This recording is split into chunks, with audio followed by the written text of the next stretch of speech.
Nowadays, it's harder than ever to get a space in a special school for children with education, health and care plans, meaning that children with needs like autism, ADHD, anxiety and those who've witnessed trauma in their lives are not able to get the support that they need when it comes to their education. Mark Christian is the head teacher at Walton High, a special school in Liverpool. It's multi-layered, of course. There are lots and lots of things that could happen to make things better moving forwards. We do need more special schools. The most pragmatic way is for us to collectively find ways to support the needs of children in mainstream settings, whilst at the same time recognising that colleagues in mainstream schools are working above and beyond the call of duty to currently try and meet the needs of children with education and healthcare plans. We currently have in the region of 450 children in year 6 with education, health and care plans in Liverpool who are looking for suitable provision for their education for September. There's 450 pupils, as I say, with EHCPs, but there are only actually 200 to 220 special school places available, and we know that 350 of those children with EHCPs want special school places. So we in the city of Liverpool have a huge shortfall in terms of provision available to meet the needs of children with education health care plans.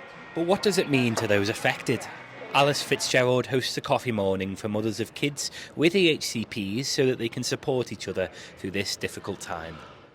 So my name's Alice. I've got an 11-year-old boy who's called Archie. I'm Lauren. I have Freddie. He's 3. He'll be 4 in April. So my name's Leanne. My son's Harry. He's 13. His experience was a lot of getting expelled, out, through chairs, tip tables. I'd have to then get a phone call because the other children would have to evacuate the room. He'll try and climb over the school fence, not wanting to be there, really struggling because the school was too big. They weren't meeting his needs. It was really, really hard for him. He's non-verbal, so he really needs intensive support to do everything for him, basically. Sometimes I pick him up and he'd be stood in the garden in the rain with no coat on because he doesn't understand to get his coat, and the teachers are looking after that many other kids. It just doesn't get done, really. He's autistic. He's possibly PDA, suffers with hypermobility, and severe anxiety as well. With Harry's ASD, he hyper-focuses on injustice, so then he'll shut down. So he doesn't really trust people at the minute. He ended up under camps due to it all. His mental health really deteriorated. Didn't get invited to a lot of parties. A lot of children would stay away from him. I had a couple of run-ins with some parents saying your child shouldn't be here if he's that bad. I feel like I'm like a solicitor and I'm just trying to be a mum. I know nothing about an education, like what they need to put in place, but I just know I've seen him in mainstream environments and it's just not what I want for him. He doesn't fit in specialist, but he doesn't fit in mainstream. So he's somewhere right down the middle and nowhere's got that. So the only way for Harry really to survive in a mainstream environment is constant training for teachers. It's affected my mental health, it's affected our home life. I had to leave my job to homeschool Harry because it got to a mental health crisis when he first started seniors. So I had to quit my job, homeschool him, and then fight for an alternative provision for him.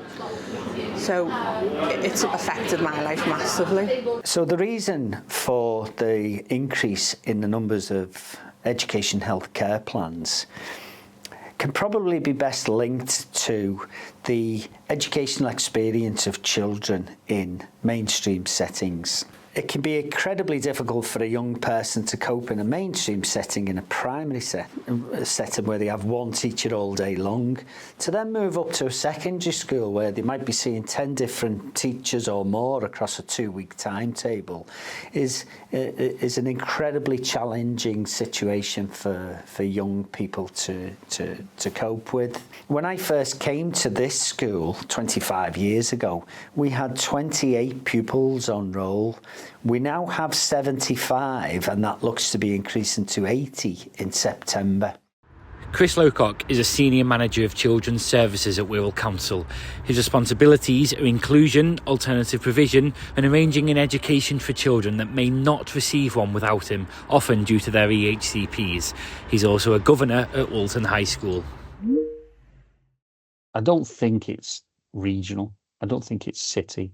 If you look at the Northwest as a whole and country as a whole, every local authority, every school is facing the same issue. We need to get better at meeting that need before a child gets to an education healthcare plan.